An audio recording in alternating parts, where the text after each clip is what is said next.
ആർച്ചേ, നിന്നോട് പല പ്രാവശ്യം ഞാൻ പറഞ്ഞിട്ടുണ്ട് എൻ്റെ ഒരു സാധനങ്ങൾ എടുക്കരുതെന്നും ഇരിക്കുന്നിടത്തും മാറ്റി വെക്കുകയും ചെയ്യരുതെന്നും. നിന്നെപ്പോലെ ഉത്തരവാദിത്തമുള്ള ആൾ ഇങ്ങനെയൊക്കെ ചെയ്താണ്ടല്ലോ അത് വലിയ പ്രശ്നമാവും. ഇപ്പൊ ഞാൻ എന്താ എടുത്തത്? എൻ്റെ പേഴ്സ്. പേഴ്സോ? പേഴ്സ് എന്താ നീ കേട്ടിട്ടില്ലേ? പേഴ്സ് അത് തന്നെ. എൻ്റെ പേഴ്സ് അവിടെ കാണാനില്ല. ചായ കുടിക്കാൻ വല്ലതും പോയി കാണും. വലിച്ച തമാശ എടുത്ത് പറയരുത്. എൻ്റെ പേഴ്സ് എവിടെ? ഞാൻ എടുത്തിട്ടില്ല സത്യേട്ടാ. പിന്നെ വേറെ ആര് വരും അതിവിടെ എടുക്കാൻ? ഈ വീട്ടിൽ നീയും ഞാനും മോളും ഉള്ളൂ. മോൾ എന്തായാലും അത് എടുക്കില്ല. പിന്നെ നീ തന്നെ ആയിരിക്കും അത് എടുത്തത്. ബഹളം കൂട്ടിയിട്ട് ഒരു കാര്യമില്ല. ഞാൻ എടുത്തിട്ടില്ല എന്ന് പറഞ്ഞാൽ എടുത്തിട്ടില്ല. ആർച്ചേ, ഞാൻ സ്റ്റേഷനിൽ നിന്ന് വന്നു കഴിഞ്ഞാൽ കൃത്യമായിട്ട് ഷൂസ് ഊരി കട്ടിലിൻ്റെ അടിയിൽ വെക്കും. യൂണിഫോമും ബെൽറ്റും അടിച്ച് ഹാങ്ങർ തൂക്കി വെക്കും. തൊപ്പി എടുത്ത് സ്റ്റാൻഡിൽ വെക്കും. പേഴ്സും വാച്ചും ഞാൻ മേശപ്പുറത്ത് വെക്കും. ഇപ്പം ഷൂസ് ഉണ്ട്, എൻ്റെ യൂണിഫോം ഉണ്ട്, എൻ്റെ തൊപ്പിയുണ്ട്, എൻ്റെ വാച്ച് ഉണ്ട്. എൻ്റെ പേഴ്സ് എവിടെ? ഇതെന്തൊരു കഷ്ടമാണ്. ഞാൻ എടുത്തിട്ടില്ല എന്ന് പറഞ്ഞാൽ എടുത്തിട്ടില്ല. എൻ്റെ പേഴ്സിൽ പൈസ ഉണ്ടായിരുന്നു. അത് നീ തന്നെയാണ് എടുത്തത്. സത്യം പ്രാർത്ഥേ, നീ മോഷണം തുടങ്ങിയോ? ദേ, എന്റെ വായിന്ന് വല്ലതും കേക്കും. സത്യേട്ടൻ എവിടെയാണോ വെച്ചത് അവിടെ പോയി നോക്ക്. ഈ വീട്ടിൽ നീ നോക്കാനൊരു സ്ഥലമില്ല. നീ തന്നെയാണ് എടുത്തത്. മര്യാദയ്ക്ക് എൻ്റെ പേഴ്സ് കടി. ഞാൻ എടുത്തിട്ടില്ലെന്ന് മലയാളത്തിൽ പറഞ്ഞു. ഇനി ബഹളം ഉണ്ടാക്കി എന്റെ ഭാഷ മാറും. പറഞ്ഞേക്കാം. കുഞ്ഞ്, ഞാൻ വന്നിട്ട് അത് ഒപ്പിട്ടോളാം. ആ ശരി ശരി, ഓക്കെ. സത്യേട്ടാ, മിക്സി പിന്നെയും കേടായി. ആർച്ചേ, അതൊക്കെ സൂക്ഷിച്ച് കൈകാര്യം ചെയ്യണം. അത് യന്ത്രമാണ്. ഇങ്ങനെയുള്ള യന്ത്രങ്ങൾ കൈകാര്യം ചെയ്യുമ്പോൾ സൂക്ഷ്മത വേണം. സൂക്ഷിക്കാത്തോണ്ടൊന്നല്ല, അത് ജാമ്പോന്റെ കാലത്തുള്ള സാധനം. അതെടുത്ത് കളഞ്ഞിട്ട് പുതിയ ഒരെണ്ണം വാങ്ങാറായി. അത് നീ ആ പൗത്രനെ വിളിച്ചിട്ട് നന്നാക്കാൻ കൊടുക്ക്. അതിന് ശരിയാക്കാനൊന്നും പറ്റില്ല. പുതിയ ഒരെണ്ണം വാങ്ങ്. അത് കൊള്ളാല്ല. ഒരു സാധനം കംപ്ലൈന്റ് ആയാൽ അത് നന്നാക്കി ഉപയോഗിക്കണം എല്ലാവരും ചെയ്യാറ്. അല്ലാതെ എടുത്ത് കളയല്ലേ ചെയ്യണത്. കഴിഞ്ഞ 2 വർഷത്തിനിടയിൽ 8 പ്രാവശ്യം അത് നന്നാക്കി കഴിഞ്ഞു. ഇനി അത് നന്നാക്കാൻ പറ്റില്ല. പുതിയതൊരെണ്ണം വാങ്ങിച്ചേ പറ്റൂ. ഓഹോ, അത് ശരി. അപ്പൊ ഈ കണക്കിന് എനിക്ക് എന്തെങ്കിലും അസുഖം വന്നാൽ എന്നെ ആശുപത്രി കൊണ്ടുപോകാതെ നീ എന്നെ കൊണ്ട് കളയും, എന്നിട്ട് വേറെ കല്യാണം കഴിക്കുവോ? ഹായ്, നല്ല ബെസ്റ്റ് കമ്പാരിസൺ. സത്യേട്ടാ, സത്യം പറയാലോ, അങ്ങനെ ഒരു സന്ദർഭം വന്നാൽ ഞാൻ അങ്ങനെ ചെയ്തിരിക്കും. മിക്സിയുടെ കാര്യത്തിന് ഒരു തീരുമാനം. മിക്സി വാങ്ങിക്കാൻ എൻ്റെ പൈസ ഒന്നുമില്ല. എന്ന് പറഞ്ഞാൽ എങ്ങനെയാ? ഇനിയിപ്പോൾ നിനക്ക് മിക്സി അത്ര അത്യാവശ്യമാണെന്നുണ്ടെങ്കിൽ നീ വലിയ പഞ്ചായത്ത് മെമ്പറല്ലേ, കാശുണ്ടാക്കി മേടിക്ക്. ആ, ഞാൻ വാങ്ങിക്കോളാം. എവിടുന്ന് മോഷ്ടിച്ചിട്ടാണെങ്കിൽ 2 ദിവസത്തിനുള്ളിൽ ഞാൻ മിക്സി വാങ്ങിയിരിക്കും. ഓ,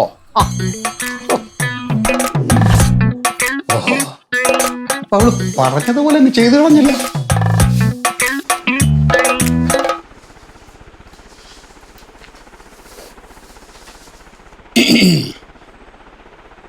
ഉണ്ണിയാർച്ച പറഞ്ഞതുപോലെ തന്നെ പ്രവർത്തിച്ചു അല്ലേ? എന്ത്? പുതിയ മിക്സി വാങ്ങണമെന്ന് നീ പറഞ്ഞപ്പോൾ ഞാനത് പറ്റില്ല എന്ന് പറഞ്ഞു. അപ്പം നീ എന്താ പറഞ്ഞത്? മോഷ്ടിച്ചിട്ടാണെങ്കിലും നീ അത് മേടിക്കുമെന്ന്. ആ, പറഞ്ഞു കാണും. പറഞ്ഞു കാണുമല്ല, പറഞ്ഞു. പറയുക മാത്രമല്ല, നീ അതുപോലെ പ്രവർത്തിക്കുകയും ചെയ്തു. എൻ്റെ പേഴ്സ് അടിച്ചു മാറ്റി അതിലെ പൈസ കൊണ്ട് മിക്സി വാങ്ങാമെന്നാണ് നീ വിചാരിക്കണമെങ്കിൽ നടക്കൂല മോളെ ഉണ്ണിയാർച്ച. ഞാൻ പേഴ്സ് എടുത്തിട്ടില്ലെന്ന് പറഞ്ഞില്ലേ? പിന്നെ അതെവിടെ പേടി? എന്തെങ്കിലും ഒരു സാധനം കാണാതെ പോയാൽ അത് അന്വേഷിക്കേണ്ട ജോലി പോലീസുകാരൻ്റെയാ. സത്യേട്ടന് ഇവിടുത്തെ മുന്തിയ പോലീസുകാരനല്ലേ, വേണമെങ്കിൽ പോയി അന്വേഷിച്ച് കണ്ടുപിടിക്കേ. ആർച്ചേ, ഇത് പൈസ വെച്ചിട്ടുള്ള കളിയാണ്, കുട്ടിക്കളിയല്ല. എനിക്കത് ഇഷ്ടമല്ല.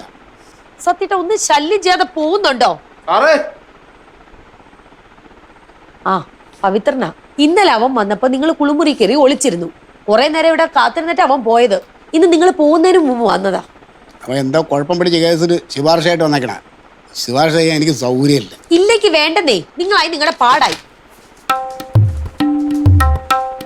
അവൻ കുറെ നേരം ഇവിടെ കയറിയിരുന്നു. അപ്പൊ അവൻ വീട്ടിനകത്ത് കയറി.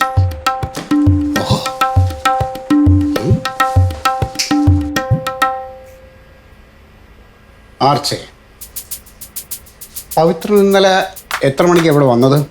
6 മണിക്ക്. സത്യേട്ടൻ കുളിക്കാൻ കയറിയ സമയത്തല്ലേ വന്നത്? എന്നിട്ടെന്താ? സത്യേട്ടൻ കുളിക്കുകയാണ്, പവിത്രോട് കയറി ഇരിക്കാൻ പറഞ്ഞു.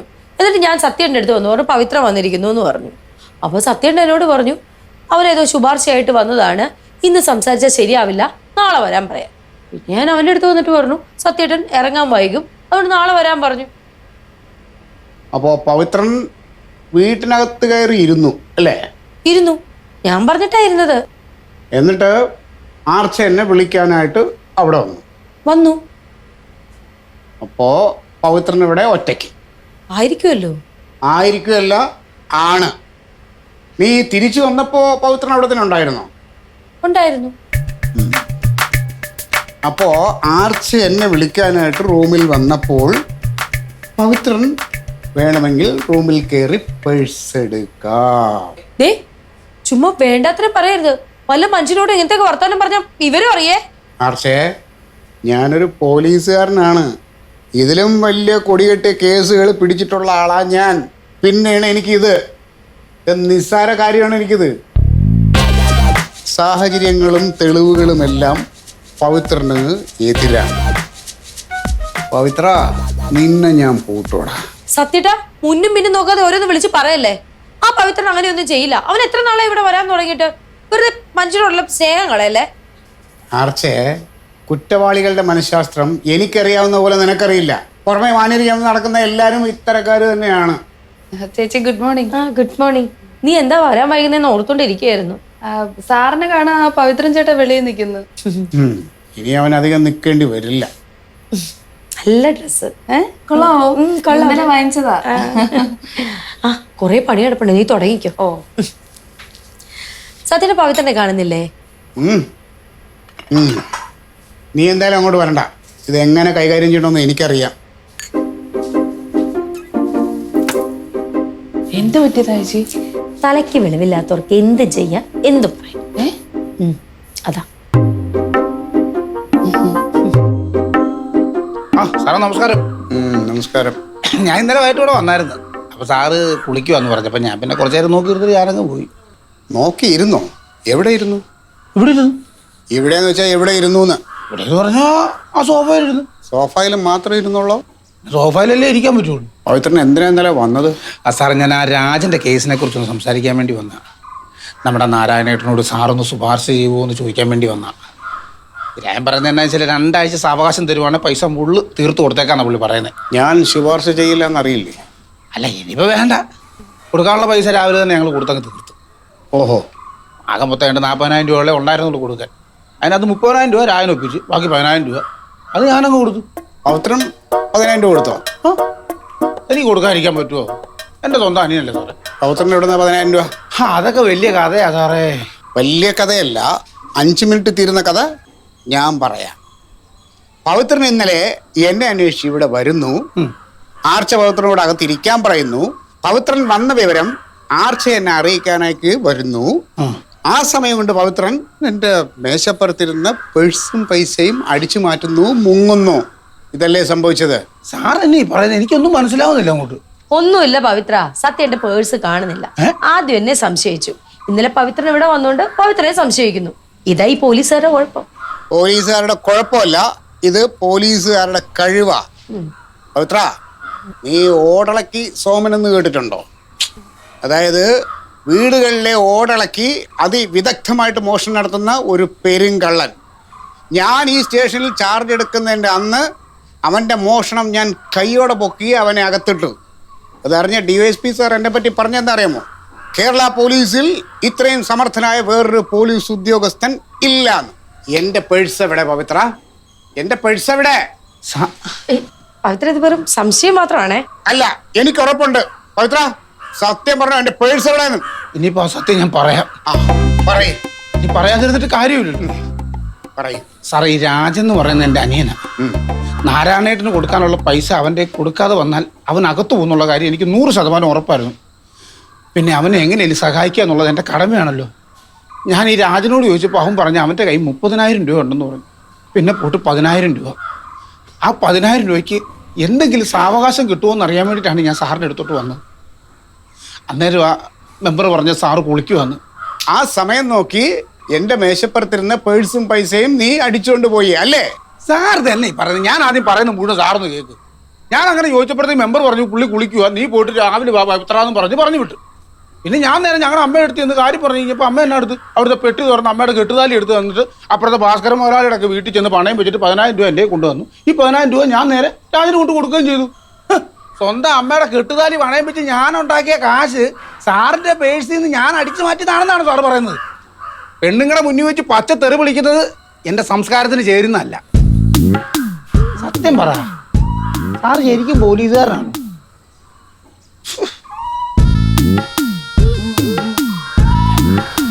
ഹായ്, മനോഹരമായിരിക്കും. അതെ, ഇതൊന്നും കൊണ്ട് SI സത്യപാലനെ ആരും തോപ്പിക്കാന്ന് വിചാരിക്കണ്ട. എൻ്റെ പേഴ്സ് എവിടെയെന്ന് ഞാൻ കണ്ടുപിടിച്ചിരിക്കും.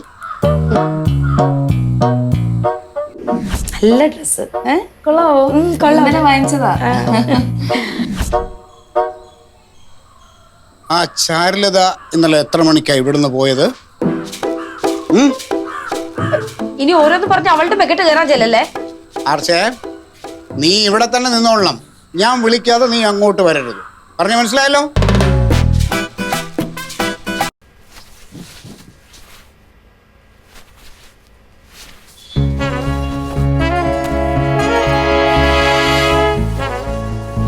ചാരുലത. എന്താ സാറേ? ലതേ, ആ ലതയ്ക്ക് ഞാൻ ആരാണെന്നറിയോ? അറിയാം സാർ. ആരാ? സത്യപാലൻ സാറ്. എൻ്റെ ജോലി എന്താണെന്നറിയോ? SI.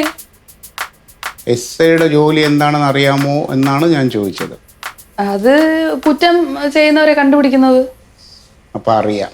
ആ ഇത്രയും വർഷം പോലീസിൽ എക്സ്പീരിയൻസ് ഉള്ള എന്നെപ്പോലൊരു പോലീസുകാരന് ഒരു ചെറിയ മോഷണ കേസ് തെളിയിക്കുക എന്ന് പറയുന്നത് ഒരുമാതിരി കുട്ടിക്കളി പോലെയാണ്. പിന്നെ ഞാൻ ഈ പ്രതികളെ അറസ്റ്റ് ചെയ്യുന്നതിന് മുമ്പ് അവർക്ക് കുറ്റസമ്മതം നടത്താനായിട്ടൊരു അവസരം കൊടുക്കാറുണ്ട്. അതിൽ ചിലരൊക്കെ കുറ്റം സമ്മതിക്കും, അവരെ ഞാൻ കേസിൽ നിന്ന് ഒഴിവാക്കി വിടാറുമുണ്ട്. ഇതൊക്കെ എന്തിനു സാറേ എൻ്റെ അടുത്തൊന്ന് പറയണ? ലത ഇട്ടിരിക്കുന്ന ഈ ചുരിദാർ പുതിയതാണല്ലേ? ആ പുതിയതാണ്. എത്ര രൂപയായി? 600 രൂപ.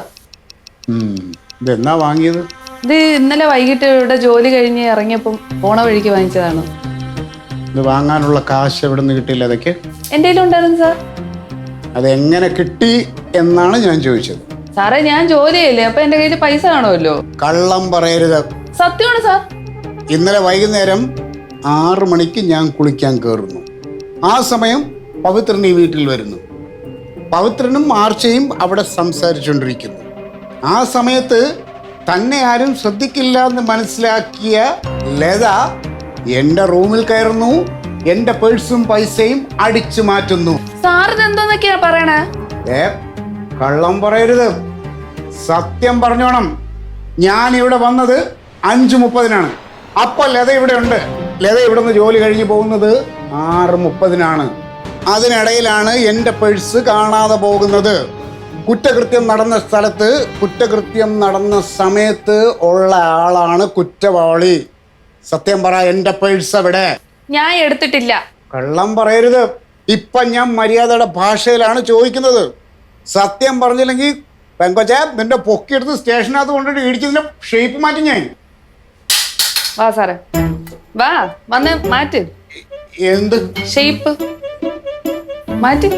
ദേ അന്തസ്സായിട്ട് ജോലി ചെയ്യണ എന്റെ അടുത്ത് വല്ല അനാവശ്യം പറഞ്ഞോണ്ട് വന്നോണ്ടല്ലോ. എന്റെ സ്വഭാവം ശരിക്കും അറിയും. പോലീസോ പട്ടാളോ എനിക്ക് അതൊന്നും അറിയേണ്ട കാര്യമില്ല. ചൂടാവല്ലേ? കുറച്ചുകൂടെ മാന്യമായിട്ട് സംസാരിക്കില്ല. എന്തോന്ന് മാന്യായിട്ട്? പിന്നെ ഇമ്മതിന് തോന്നിയ മാസം പറഞ്ഞ മിണ്ടാതിരിക്കണോ? ലതേ ക്ഷമിക്കില്ലതേ. എന്റെ പൊന്നു ചേച്ചി, എങ്ങനെ ഈ മനുഷ്യനെ സഹിക്കുന്നത്? ദേ പോലീസ് ആണെങ്കിൽ അത് അങ്ങ് പോലീസ് സ്റ്റേഷനില് എന്റെ അടുത്ത് കൊണ്ടുവരണ്ട. സാരമില്ല ലതേ, പോട്ടെ. ഇത്രയും പറഞ്ഞ പേരിൽ എന്റെ ജോലി പോണെങ്കിൽ പൊക്കോട്ടെ, എനിക്ക് ഒരു കുഴപ്പമില്ല. തീർന്നല്ലോ. സമാധാനമായല്ലോ. ആദ്യം പവിത്രൻ, ഇപ്പൊ ലത. ഒന്ന് ആഞ്ഞു പിടിച്ചാലേ SI ഏമാന് വൈകുന്നേരത്തിലുള്ള 100 പേരെ തെറിയെങ്കിലും കേൾക്കാം. അതെ, ഇതുകൊണ്ടൊന്നും ഞാൻ തോക്കുമെന്ന് ഇവിടെ ആരും വിചാരിക്കണ്ട. ഇന്ന് സൂര്യൻ അസ്തമിക്കുന്നതിന് മുമ്പ് എൻ്റെ പേഴ്സും പൈസയും ഞാൻ കണ്ടുപിടിച്ചിരിക്കും. ഇത് സത്യം സത്യം സത്യമായാണ് സത്യം. പേഴ്സ് സാറിന്റെ വീട്ടിലെ മേശപ്പുറത്ത് വെച്ചതാണെന്ന് സാറിന് ഉറപ്പുണ്ടെങ്കിൽ ഇനി സംശയിക്കാനൊന്നുമില്ല. അവരിൽ 3 പേരിൽ ഒരാളായിരിക്കും പേഴ്സ് എടുത്തത്. അതാരാണെന്ന് എങ്ങനെ കണ്ടുപിടിക്കും എന്നുള്ളതാണ് പ്രശ്നം. സാറേ, മേശപ്പുറത്ത് തന്നെയാണ് പേഴ്സ് വെച്ചെന്നുള്ള കാര്യം ഉറപ്പാണോ? ചിലപ്പോൾ വഴിയിലോ അല്ലെങ്കിൽ ജീപ്പിലോ എവിടെയെങ്കിലും വീണ് പോയിട്ടുണ്ടെങ്കിലോ? എൻ്റെ ലതേ, ഞാൻ ഇന്നലെ ഇവിടുന്ന് വീട്ടിലേക്ക് പോയത് നമ്മുടെ ജീപ്പിലാണ്. ജീപ്പിയെ ബാലേന്ദ്രൻ എന്നെ വീട്ടിൽ കൊണ്ടാക്കിയ. ഞാൻ ഗേറ്റ് അങ്ങോട്ട് കിടക്കാൻ പോയപ്പോൾ ബാലേന്ദ്രൻ എന്നോട് പറഞ്ഞു, സാറേ ഒരു 20 രൂപ ചേഞ്ച് ഉണ്ടോന്ന്. ഞാൻ എൻ്റെ പേഴ്സ് പറഞ്ഞാൽ അതിന് 20 രൂപ ചേഞ്ച് എടുത്ത് കൊടുക്കുകയും ചെയ്തു. അല്ല സാർ, ചിലപ്പോൾ നീ അവിടെ എങ്ങനെ വീണതാണെങ്കിലോ? അത് കഴിഞ്ഞ് ഞാൻ പേഴ്സിൻ്റെ പോക്കറ്റിൽ വെച്ച് എനിക്ക് ഉറപ്പുണ്ട്. സാർ, ഞാൻ ഒരു കാര്യം പറയട്ടെ. ഈ പവിത്രനെ സംശയിക്കുന്നതിനെക്കാട്ടിലും മറ്റു 2 പേരെ സംശയിക്കുന്നതായിരിക്കും നല്ലത്. കാരണം സാറിന്റെ റൂമിലേക്ക് എളുപ്പത്തിൽ വരാൻ പറ്റുന്ന അവർക്കാണ്. അത് താൻ പറഞ്ഞത് ശരിയാ. സാറേ, എൻ്റെ പേഴ്സിൽ നിന്ന് ഇങ്ങനെ സ്ഥിരമായിട്ട് കാശ് കാണാതെ പോകാറുണ്ട്. ഞാൻ അതിനെപ്പറ്റി ഒരു കൃത്യം കണക്ക് സൂക്ഷിക്കാത്തതുകൊണ്ട് മോഷ്ടാവിനെ ഇതുവരെ പിടിക്കാൻ പറ്റിയിട്ടില്ല. പിന്നെ പേഴ്സ് നിറയെ പൈസ ഇങ്ങനെ അടുക്കി വെച്ചേക്കല്ലേ സാറേ. രാവിലെ വണ്ടി എടുത്ത് പുറത്തുനിന്ന് പോകണമെങ്കിൽ പെട്രോൾ അടിക്കാൻ ഞാൻ പൈസ കൊടുക്കണം. രാത്രി എന്റെ പേഴ്സിൽ നിന്ന് എടുക്കുന്ന പൈസ തന്നെയല്ലേ രാവിലെ എനിക്ക് തിരിച്ചു തരുന്നത്? അതെ, നിങ്ങളുടെ പൈസ കൊണ്ട് ജീവിക്കാനുള്ള ഗതികേടൊന്നും എനിക്ക് ഉണ്ടായിട്ടില്ല. പിന്നെ മൂക്കറ്റം കള്ളും കുടിച്ച് പൈസ മുഴുവൻ തീർത്ത് കഴിഞ്ഞാൽ ഞാൻ എന്ത് ചെയ്യണം? അത് ഞാൻ അധ്വാനിച്ചുണ്ടാക്കുന്ന കാശ് എങ്ങനെ ചെലവാക്കണം, എങ്ങനെ തീർക്കണം എന്ന് എനിക്കറിയാം. എന്നെ പഠിപ്പിക്കാൻ അതെ, ഒന്ന് നിർത്തിക്കേ. ഇത് പോലീസ് സ്റ്റേഷനാണ്, അല്ലാതെ നിങ്ങളുടെ വീടല്ല. ഇക്കണക്കിന് ഒരു കേസ് അന്വേഷിക്കാൻ നിങ്ങൾ രണ്ടുപേരും കൂടെ വിട്ടാൽ നിങ്ങൾ നാട്ടുകാരുടെ മുമ്പിൽ കിടന്ന് ഇതുപോലെ വഴക്കുണ്ടാക്കുമല്ലോ. തമ്മിൽ എന്തെങ്കിലും പ്രശ്നം ഉണ്ടെങ്കിൽ അത് വീട്ടിൽ വെച്ച് തീർത്തിട്ട് വേണം വരാൻ, കേട്ടോ? Sorry sir. സാർ, എൻ്റെ അനുഭവത്തിന്റെ വിളിച്ചത് പറയാം. സാറിന്റെ പേഴ്സ് എടുത്തത് സാറിന്റെ ഭാര്യ തന്നെ ആയിരിക്കും. കാരണം പെണ്ണിന് ഇങ്ങനെ സ്വഭാവമുണ്ട് സാർ.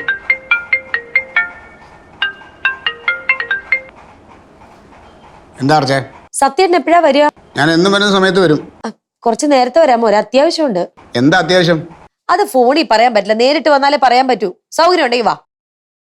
അതെ, ഹലോ ഹലോ സാർ, എന്താണ് സാർ? അതെ, ഞാൻ ജീപ്പ് ഇറക്കം പാലെന്നോട് പറയും. വീട്ടിൽ നിന്ന് വിളിച്ച് എന്തോ അത്യാവശ്യമുണ്ട്. ഓ ശരി സാർ. എന്തായിരിക്കും അത്ര അത്യാവശ്യം?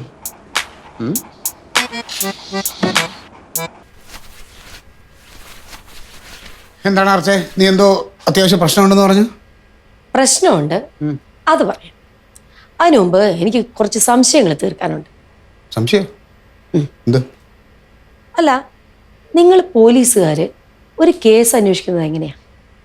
ഉദാഹരണത്തിന്, ഒരു കൊലപാതകം നടക്കുന്നു, നിങ്ങൾ അവിടെ ചെല്ലുന്നു, ഡെഡ് ബോഡി കാണുന്നു, കൊലപാതകമാണെന്ന് സ്ഥിരീകരിക്കുന്നു, എന്നിട്ട് ചുറ്റും നോക്കുന്നു, അവിടെ കാണുന്ന ഒരാളെ പിടിച്ചുകൊണ്ടുപോയി കേസ് ചാർജ് ചെയ്യുന്നു. ഇതാണോ അതിൻ്റെ ഒരു രീതി? നീ എന്തോലും ഒരു വളച്ചു കെട്ടി വർത്താനം പറയുന്നേ? ചില കാര്യങ്ങൾ അങ്ങനെ വളച്ചു കെട്ടി പറയാനേ പറ്റൂ സത്യേട്ടാ. ഇന്ന് സത്യന്റെ പേഴ്സ് കാണാതെ പോകുന്നു, അത് മോഷണമാണെന്ന് ഒരു നിമിഷം കൊണ്ട് തീരുമാനിക്കുന്നു. മോഷണം നടന്നല്ലോ, ഞാൻ എന്നും വെക്കുന്ന സ്ഥലത്ത് പേഴ്സ് ഇല്ലായിരുന്നല്ലോ. എന്തായാലും എൻ്റെ പേഴ്സ് തനിയെണീറ്റെങ്കിലും പോകില്ലല്ലോ. അപ്പം അതിനർത്ഥം എന്താ? വേറെ ആരോ അത് എടുത്തിട്ടുണ്ടോ എന്നുള്ളതാ. ഉടമസ്ഥന്റെ അനുവാദമോ അറിവോ ഇല്ലാതെ ഒരു സാധനം വേറെ എടുത്താൽ അതിന് മോഷണമെന്ന് പറയും. അതോടെ ഇവിടെ വന്നവരിൽ ഒരാളാണ് പ്രതി എന്ന് സത്യൻ അങ്ങ് തീരുമാനിച്ചു. ആദ്യ പ്രതി ഞാൻ, പിന്നെ പവിത്രൻ, പിന്നെ ലത. നിങ്ങൾ മൂന്ന് പേരിൽ ആരോ ഒരാൾ തന്നെയാണ് എൻ്റെ പേഴ്സ് എടുത്തത്. മോഷണം നടന്നിട്ടില്ലെങ്കിലോ? മോഷണം നടന്നല്ലോ, അതാണല്ലോ എൻ്റെ പേഴ്സ് അവിടെ കാണാത്തെ. സത്യേട്ട പതിവ് പോലെ ഇവിടെ വന്ന് ഡ്രസ്സ് മാറ്റി ഷൂവും ബെൽറ്റും തൊപ്പിയെല്ലാം അതാത് സ്ഥാനത്ത് വെച്ചു. പക്ഷെ പാന്റിന്റെ പോക്കറ്റിൽ നിന്ന് പേഴ്സ് എടുത്ത് മാറ്റിയിട്ടുണ്ടായിരുന്നില്ല. എനിക്ക് പിന്നെ ഈ പാന്റിന്റെ പോക്കറ്റിലെ പേഴ്സ് കാണണ്ടേ? ഇതല്ലല്ലോ സത്യേട്ടൻ ഇന്നലെ ഇട്ടിരുന്ന പാന്റ്. ഇന്നലെ ഇട്ട പാന്റ് വാഷിംഗ് മെഷീൻ അടുത്തുള്ള ബാസ്ക്കറ്റിലാണ് കിടന്നിരുന്നത്. ഇന്ന് ഉച്ച കഴിഞ്ഞ് ഞാൻ അലക്കാനായിട്ട് എടുത്തപ്പോ ആ പേഴ്സ് ആ പാന്റിന്റെ പോക്കറ്റിലുണ്ടായിരുന്നു. മേശപ്പുറത്ത് മാത്രം നോക്കാതെ ആ പാന്റിന്റെ പോക്കറ്റിൽ കൂടെ നോക്കാനുള്ള സാമാന്യ ബുദ്ധി പോലും കാണിച്ചില്ലല്ലോ സത്യേട്ടൻ. ഏത് പൊട്ടനായാലും അങ്ങനെ ചെയ്യില്ലേ? ഈ നിലയ്ക്കാണ് കേസ് അന്വേഷിക്കണമെങ്കിൽ സത്യേട്ടൻ കേസ് അന്വേഷിച്ച വാദി പ്രതിയാ. എന്നിട്ട് എന്റെ പേഴ്സ് എവിടെ? അതിലേക്ക് വരാം. സത്യേട്ടന്റെ മുൻവിധിയാണ് സകല പ്രശ്നങ്ങൾക്കും കാരണമെന്ന് സമ്മതിക്കും. ഇത് മുൻവിധിയല്ലല്ലോ, ഇപ്പൊ ഞാൻ മറന്നുപോയല്ലേ. മറവി എല്ലാ മനുഷ്യർക്കും ഉള്ളതാ. സത്യേട്ടന് മറവി ഉണ്ടാവില്ല എന്നുള്ള മുൻവിധിയാണ് പ്രശ്നം. ഇനി പ്രധാന കാര്യത്തിലേക്ക് വരാം. ആ പേഴ്സിൽ എത്ര രൂപ ഉണ്ടായിരുന്നു? അത് ഞാൻ കൃത്യമായിട്ട് ഓർക്കുന്നില്ല. ദാ ഇതാണ് പേഴ്സ്. ഇതിലെ പൈസ കൊണ്ട് ഞാൻ പുതിയ മിക്സി വാങ്ങുന്നു, ലത പുതിയ ചുരിദാർ വാങ്ങുന്നു, പവിത്രൻ 10,000 രൂപ കടം തീർക്കുന്നു. ഇതായിരുന്നല്ലോ പ്രശ്നം. ഇതിലുള്ളത് ആകെ 30 രൂപയാണ്. ഈ 30 രൂപയ്ക്ക് വേണ്ടിയാണോ മനുഷ്യ രാവിലെ മുതൽ നിങ്ങൾ ഈ അക്രമം മുഴുവൻ കാണിച്ചത്? ഇതാണ് ഞങ്ങൾ മോഷ്ടിച്ചെന്ന് പറഞ്ഞത്? അതിപ്പോ 1 രൂപയായാലും 1 കോടി രൂപയായാലും മോഷണം മോഷണം തന്നെയാണ്. ആ, ഈ പേഴ്സിന്റെ കഥയെങ്ങാനും ഞാൻ ആ പവിത്രനോടോ ലതയോടോ പറഞ്ഞാലുണ്ടല്ലോ, അവര് നിങ്ങളുടെ മുഖത്ത് ചെരുപ്പൂരി അടിക്കും. അതിപ്പോ നീ പറഞ്ഞാലല്ലേ അവരറിയുള്ളൂ. നീ പറയണ്ട. പിന്നെ ഒരബദ്ധം ഏത് പോലീസുകാരനും പറ്റില്ലേ? ആ, ഈ പോലീസുകാരന് അബദ്ധങ്ങൾ മാത്രമേ പറ്റാറുള്ളൂ.